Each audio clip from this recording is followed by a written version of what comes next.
Salut tout le monde, ici Rémi.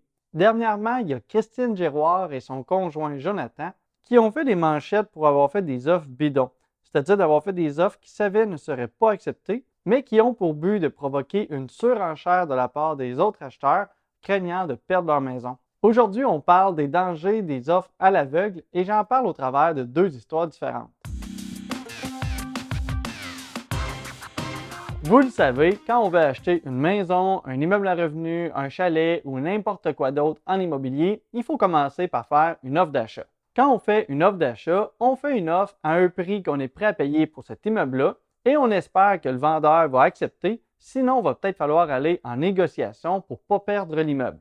En partant, il faut savoir des choses comme le fait que de faire une offre dans un marché vendeur est très différent que de faire une offre dans un marché acheteur. Sans aller dans les détails, quand on parle d'un marché acheteur, ça veut dire que ce sont les acheteurs qui ont le gros bout du bâton.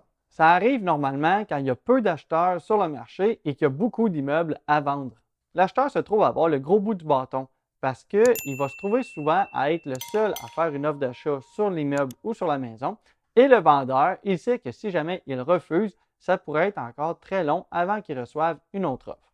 Il y pense donc deux fois avant de vendre l'immeuble parce que si jamais il a besoin de vendre rapidement, il est mieux d'accepter une offre basse plutôt que d'attendre encore longtemps. Et c'est comme ça que dans un marché acheteur, on va pouvoir réussir à acheter des immeubles à très bon prix.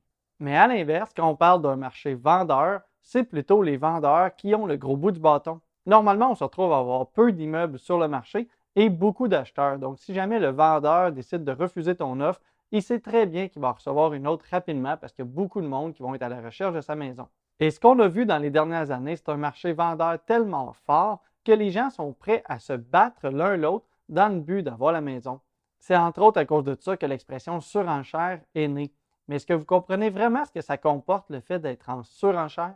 Quand il y a plusieurs offres en même temps sur un même immeuble, on appelle ça une surenchère. Mais je vous le dis, le mot est quand même mal choisi et voici pourquoi. La plupart des gens voient le principe d'une surenchère comme ça. Il y a un immeuble qui est affiché en vente à 500 000 L'acheteur 1 a fait une première offre à 515 000 Il y a aussi un acheteur numéro 2 qui lui a fait une offre à 530 000 Il y a un acheteur numéro 3 qui a fait une offre à 560 000 Et si moi, je voudrais acheter l'immeuble, il faudrait que je fasse une offre à 600 000 pour réussir à l'avoir. C'est complètement ridicule de voir ça de cette manière-là. La réalité est souvent très différente. La première des choses, c'est que le montant des offres est caché des autres acheteurs. Donc, un acheteur ne peut pas savoir combien les autres ont misé aussi sur la maison. Ne sachant pas le prix de chacune des offres, c'est quand même un petit peu ridicule de penser que s'il y a 3 offres, eh bien le prix augmente à chaque fois.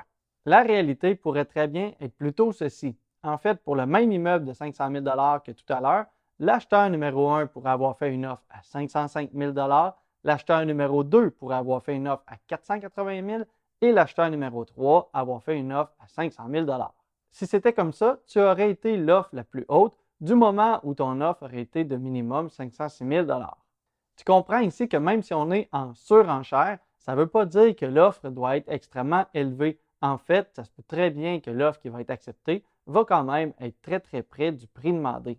C'est d'ailleurs de ça qu'il est question dans le cas de Christine et Jonathan.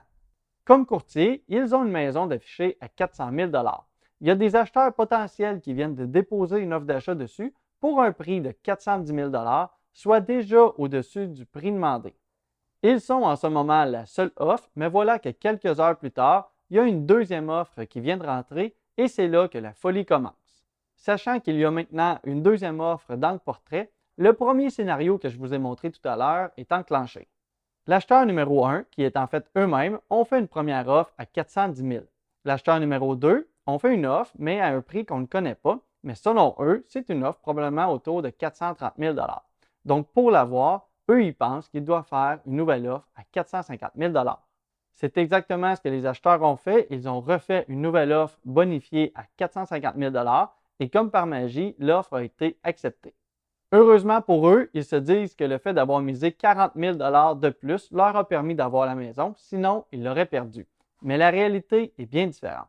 En fait, la deuxième offre déposée est la fameuse offre bidon. Elle est une offre bidon parce que dès le départ, on est pas mal sûr que l'offre va être refusée de par son prix. La deuxième offre déposée n'était pas à un montant de 430 000 comme les autres acheteurs ont probablement pensé. mais l'offre était plutôt de 370 000, donc en bas du prix demandé. Ça veut dire que malgré la surenchère, eh bien, leur première offre d'achat à un prix de 410 000 était déjà très généreuse et ils auraient réussi à acheter même s'ils n'avaient pas augmenté leur prix. Détrompez-vous d'une chose par contre, le prix ne veut pas toujours dire que c'est une offre bidon. Si moi j'avais déposé une offre à 370 000 pour cette maison-là, ça veut juste dire que ça représente le prix que moi j'aurais été prêt à faire pour cette maison. Mais dans le cas de Christine, c'était une offre qui provient de la femme d'un des courtiers, à un prix qui savait très bien ne serait pas accepté, et d'autres détails. Dans ce cas-ci, on parle de fraude, et d'ailleurs Christine et Jonathan ont vu leur permis de courtier suspendu et s'exposent à de grosses amendes. Dans ce cas-ci particulier, ils auront donc ce qu'ils méritent pour le fait d'avoir fraudé. Détrompez-vous d'une autre chose maintenant par contre, et c'est du fait que je n'ai pas de pitié pour les acheteurs qui ont été floués. Au final, il faut comprendre qu'une offre sur une maison ou sur un immeuble, ça doit représenter le prix qu'on est prêt à payer, un point c'est tout. Peu importe le nombre de visites ou le nombre d'offres, si pour eux ils ont fait une offre à 410 000 et qu'ils ne voulaient pas aller plus haut, eh bien ils n'avaient juste à pas faire une deuxième offre plus haute. En allant avec une offre à 450 000, au final, ça veut donc dire qu'ils étaient prêts à payer ce prix-là pour cette maison-là. Après, s'ils ne sont pas à l'aise avec le prix de 450 000 et qu'ils trouvent qu'ils ont été floués, eh bien là, dans un sens, il n'y avait juste pas à faire une offre à 450. Ça m'amène à vous parler aussi d'une autre situation qui a aussi fait la presse. Ça fait maintenant un peu plus d'un an que cet article-là est sorti et d'ailleurs, il avait été le plus populaire de la journée. Ça s'intitule « Achetez maintenant ou payez plus cher ». En gros, l'article parle d'un couple qui a acheté leur première maison. Il y a un paragraphe qui m'a particulièrement choqué dans l'article et le voici. Les deux trentenaires originaires de la Rive-Sud ont évidemment payé plus cher que ce qu'ils ne l'auraient voulu. Ils vont tenter de compenser en faisant du télétravail et en se contentant d'une seule voiture. Au besoin, ils monteront à bord du train de banlieue Mont-Saint-Hilaire-Montréal. Avec une maison rénovée, on a payé plus cher, mais on a acheté la paix d'esprit. C'est quand même fou, ils avouent eux-mêmes qu'ils ont payé plus cher que ce qu'ils auraient voulu, mais pourquoi? J'y comprends rien. Je vous fais un résumé de l'article ici. Le raisonnement, en gros, c'est de dire qu'à moins d'avoir une grosse récession, le prix des maisons et des immeubles va toujours augmenter. Selon l'article, c'est d'ailleurs pourquoi c'est bon d'acheter aujourd'hui, parce qu'au final, ça va valoir plus cher plus tard. C'est d'ailleurs plutôt logique que même si tu achètes un immeuble aujourd'hui et que c'est un immeuble que tu trouves cher, eh bien dans 10 ans, tu vas trouver que tu l'as payé pas cher par rapport à aujourd'hui.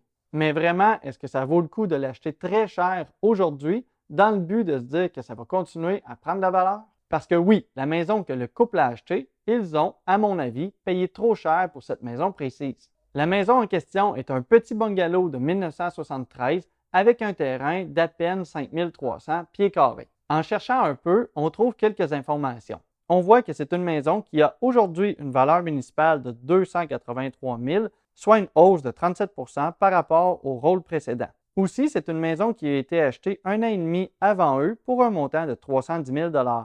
Retenez bien ce chiffre de 310 000 parce que je ne vous ai pas encore dit le petit couple a acheté la maison à quel prix. Les vendeurs qui ont eu la maison pendant un peu plus d'un an, ils ont probablement quand même fait des travaux pour environ 100 000 $ sur l'immeuble quand on prend en considération les matériaux, le temps et les outils.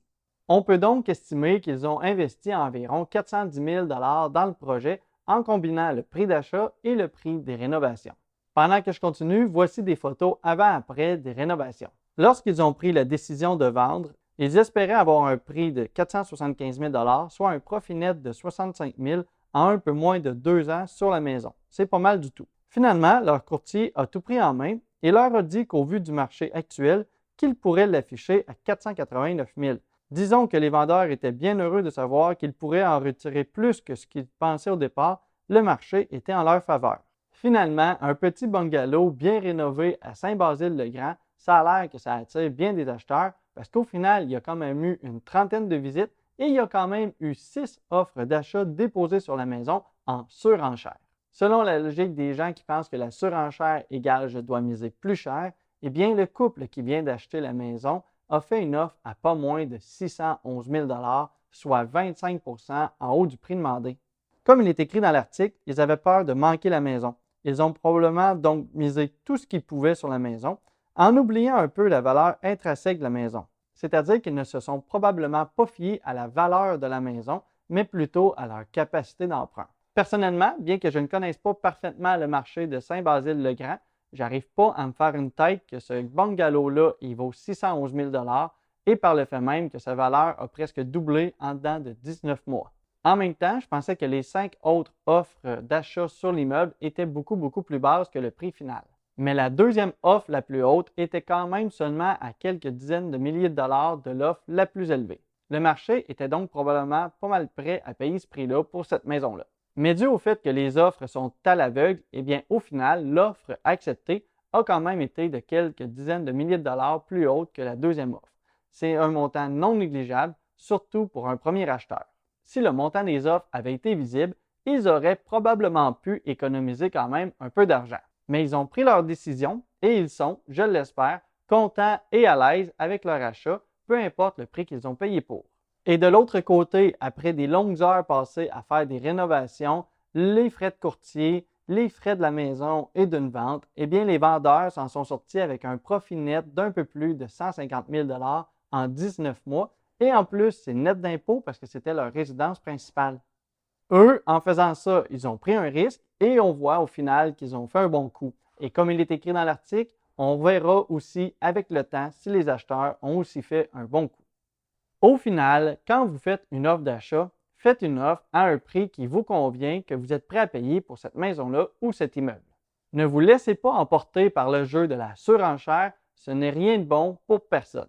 Oui, c'est vrai, il y a des immeubles qui vont te glisser entre les mains et ça pourrait être long avant que tu réussisses à avoir une offre acceptée. Mais tu es quand même mieux de rien acheter à un prix trop cher que d'acheter plein de trucs et finalement ça va te ralentir dans ta vie financière. Merci de ton écoute, bon succès!